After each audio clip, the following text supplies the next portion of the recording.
This is the hardest part for me to talk about. Um, as you'll see on the screen, a book called To Train Up a Child. This book was introduced to your mother and I by Christy Saller. Um, I could get Christy Saller on the phone to verify that what I'm saying is true, just in case it's doubted.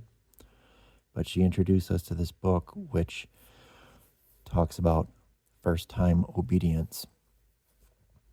And this is a horrible, abusive practice. Supposedly it comes from the Amish. I don't know if that's true, but the idea was that the Amish would tell their animal, like their horse, what to do something, and if the horse didn't obey the first time, they swatted it or whipped it or whatever they did. And they never gave the animal a second chance, and they said that way the animal learns, always obey after the first time, as long as they heard you. And Michael and Debbie Pearl, who wrote this book, have become like superstars among fundamentalist Christians, especially in America, because of this book. And it teaches you how to raise children.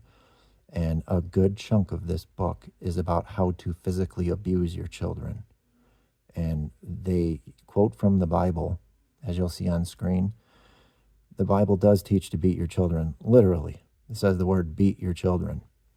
Now, exactly what that word beat means in that context is a different thing, but it does say, if you spare the rod, you hate your son.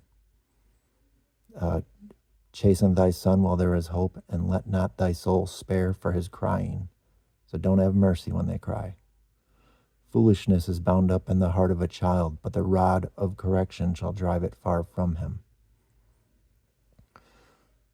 And then at the bottom, the rod and reproof, or correction, give wisdom, but a child left to himself bringeth his mother to shame. And there's many other examples of God in the Bible punishing Israel with the metaphor of the rod. Again, this is not an excuse. This is context. I am autistic, and autism is 1 out of 32 people roughly, and it hits every individual uniquely. Your Aunt Katrina is also autistic, and I have a lot of cousins and nephews that are, some of them to the point where they're disabled.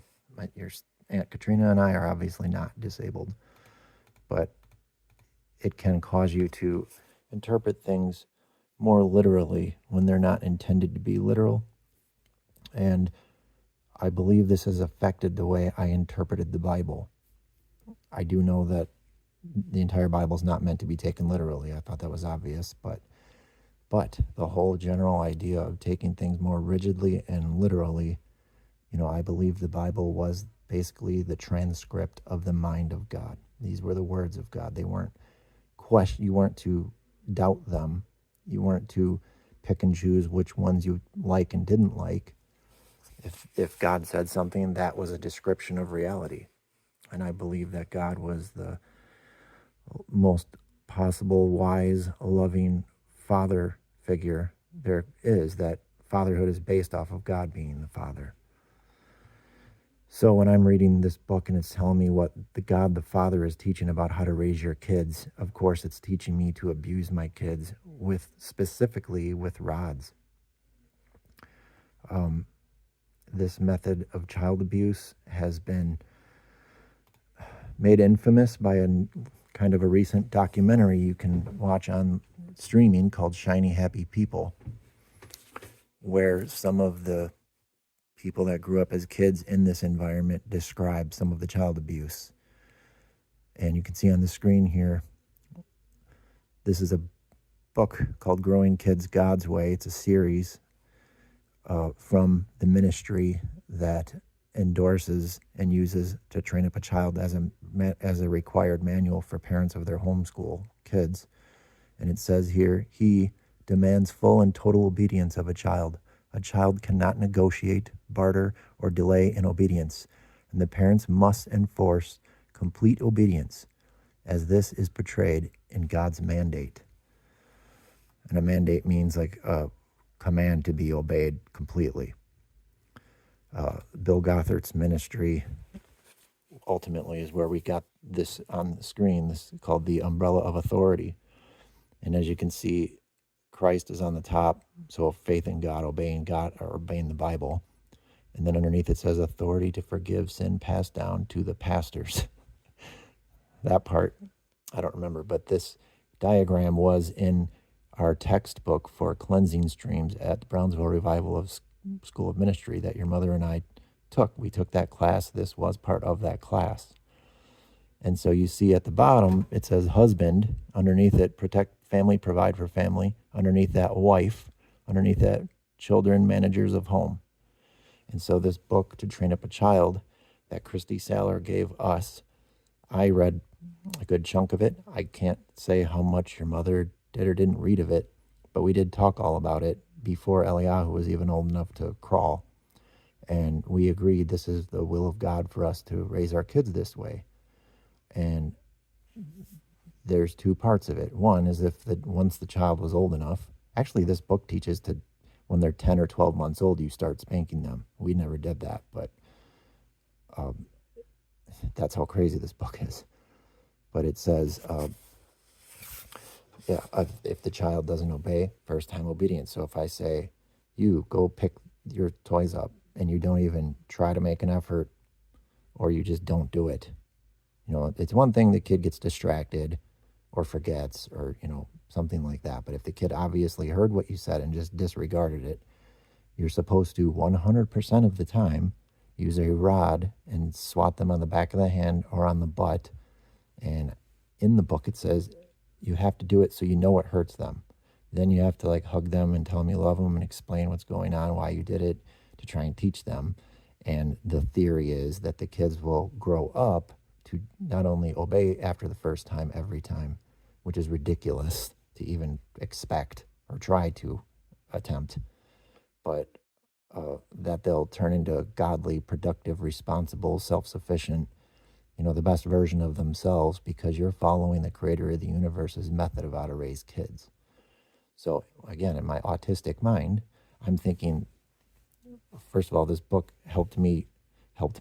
This book directed how I interpreted those parts of the Bible. And I took it very literally, that if I don't use a rod to correct my children, I hate them. And if the Bible said it, I was going to obey it, period. And just because most Christians don't do that, well, I'm glad they don't. But to the extent that they don't do that, they're disobeying the word of God that they believe God gave them, the Bible. And most Christians don't even really read the Bible, let alone take it seriously and take it to heart. They don't study it. I learned that right when I became a Christian in 1996. But I did. I devoured the Bible cover to cover, every translation I could get my hands on, every commentary.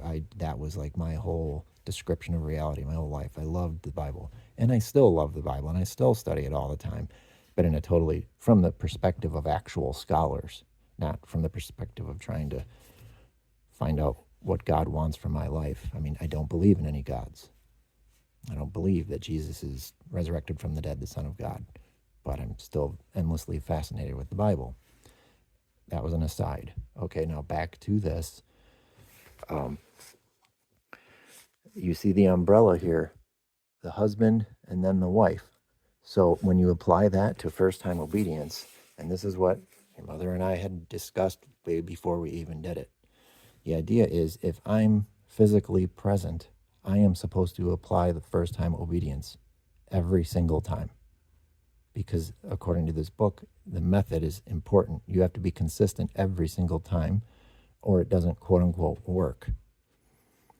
And now, 2 years ago, I had an experience where it really dramatically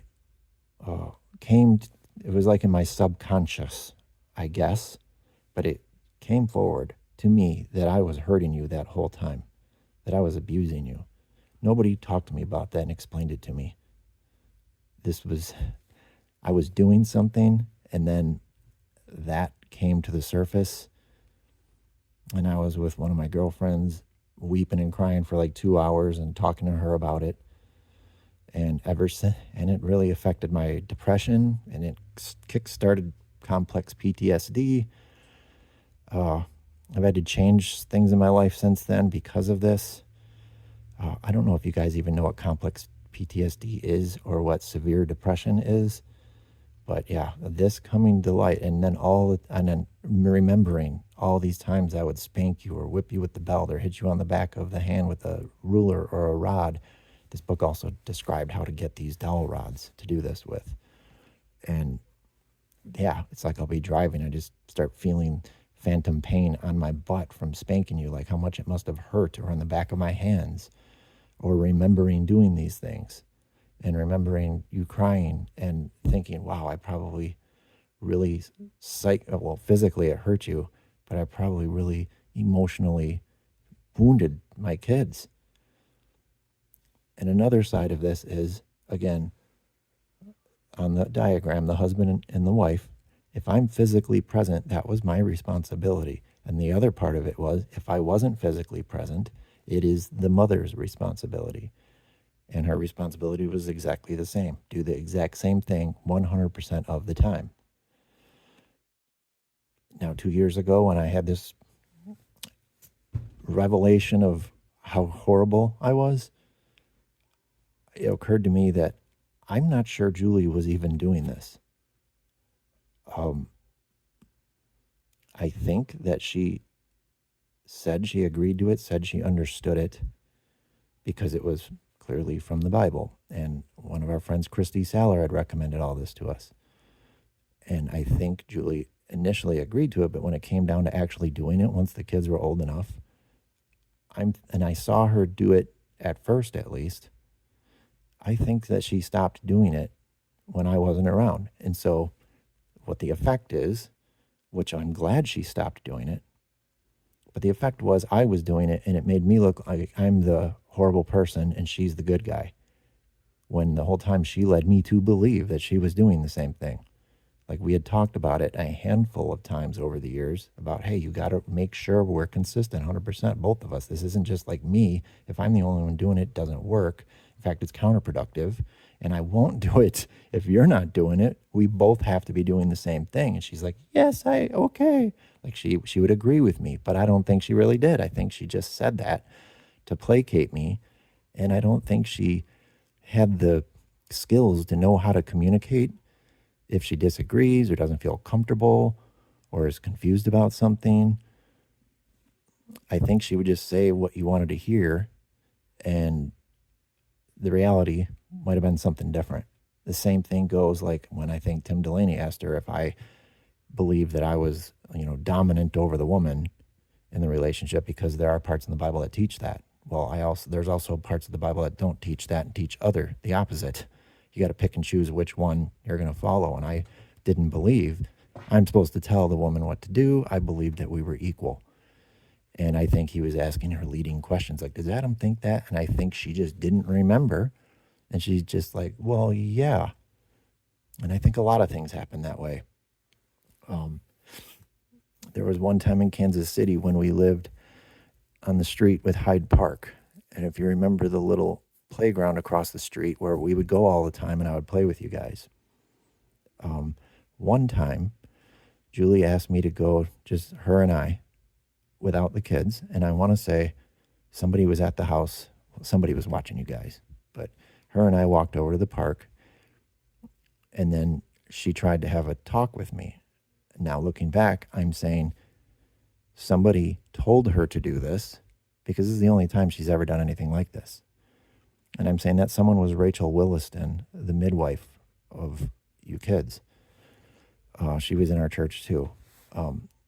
Rachel Williston didn't discipline her kids in any kind of a way. And she had one son.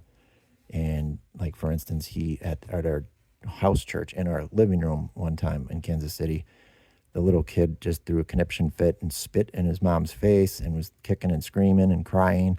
And they took him down into the basement. No, not to beat the kid, but to try and talk him into being a good kid. And all you heard was him yelling at them the whole time, like it didn't work. And I'm not saying what they should have done. I'm just saying what she was doing was obviously not working. This whole idea of never discipline your kid I mean, I don't think you should ever spank your kid or hit your kid on the back of the hand at all. But I don't think your kid should be yelling and you're screaming and spitting in your face and crying. So I didn't have respect for Rachel's ideas at that time. And Julie brought me to the park, and then she said, Rachel asked me to tell you that she thinks that you're abusive. And I don't know if Julie's going to remember this. I hope she does. But I said, what do you mean abusive? Like that word, I didn't know what that meant. I mean, I knew what the word abuse meant, but I didn't realize what it all meant. Otherwise, I wouldn't have been abusing my kids with this book's method. She said, I don't know. And I said, well, did she give you an example? No. I was like, well, did she talk about like what it was that I was how I'm abusive? No. And I'm not making fun of her.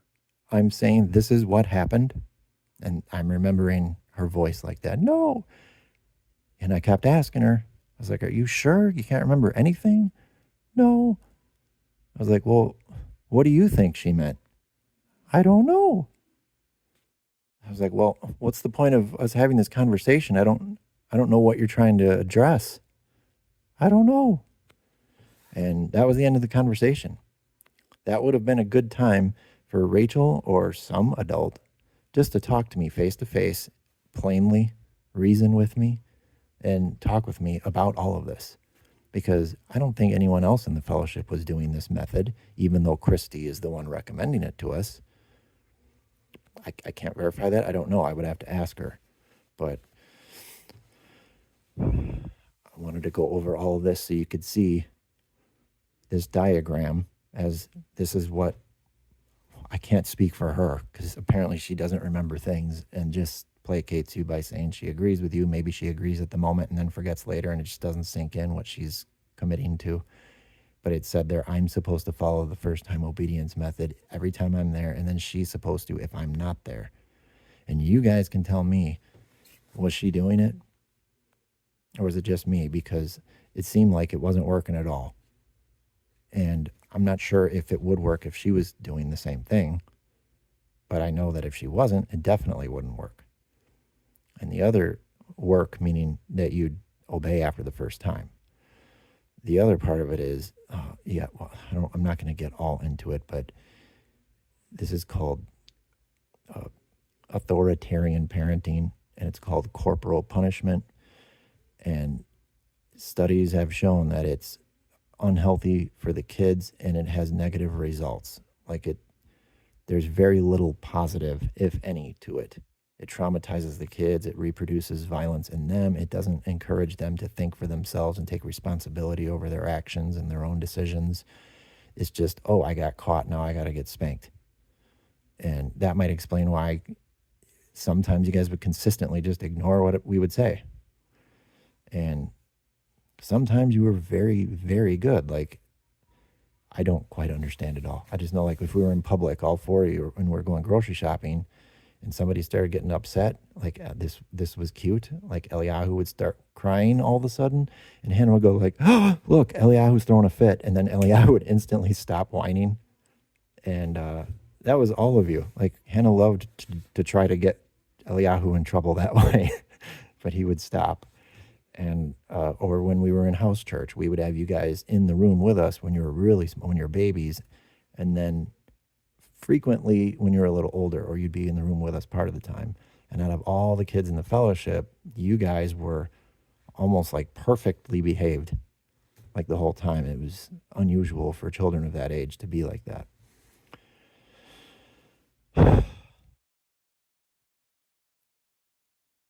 So I needed to share all this.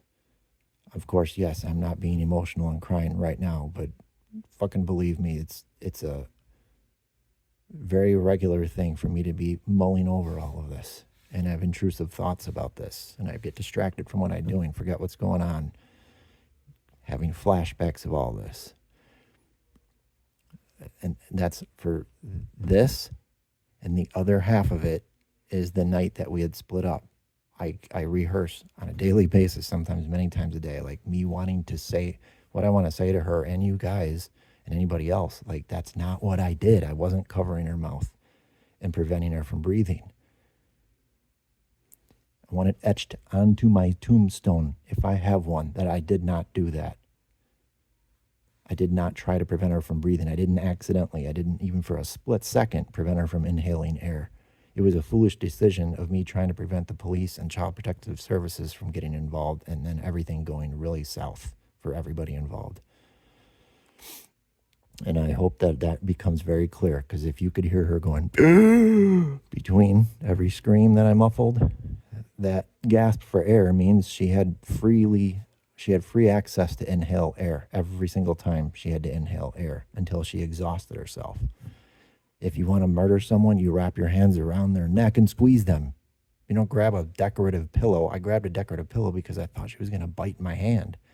And then when I realized that wasn't working, I threw the pillow away, and I did what I did, where I held both of her wrists with my right hand, and with my left hand, I blocked her screams when she was screaming.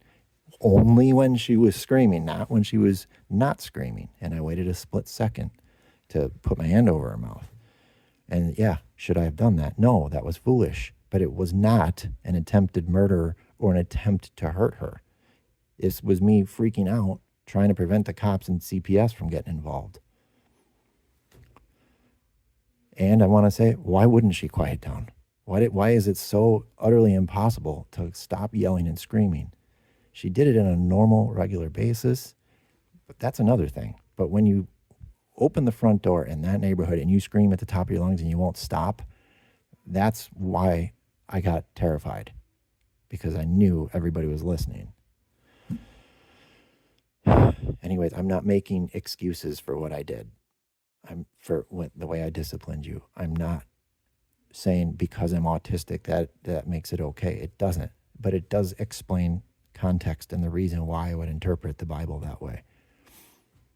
And there's a lot of behaviors in my life that can be more easily explained by, well, that's an autistic trait. I don't have time to go into that now. But a lot of things are explained by the fact that I have depression, off and on severe depression, and you mix in it my autistic traits that I particularly personally have, and it explains a lot in my life. Like when Julie and I were together, we were trying to figure out what's different about me. At first I thought maybe it's personality types, and I looked up all the different personality types, and it's not that. And I didn't know what it was. I mean, I found out about autism, but that basically meant you're retarded. Like you can't talk. Well, yeah, it depends on how severely autistic you are. Most people who are autistic are not like that.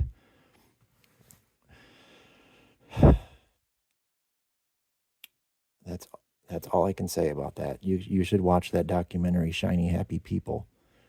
Maybe Google, look up To Train Up a Child, and put the word child abuse, all the legal cases of parents who took the teachings of this book to the extent that they killed their children by freezing them to death outside naked, or by locking them into the closet and starving them. Yeah, there were numerous cases where parents, quote unquote, accidentally killed their children by following the teachings in this book to the letter, because it does teach some other abusive things in there that I didn't even get into about starving your kids. Yeah.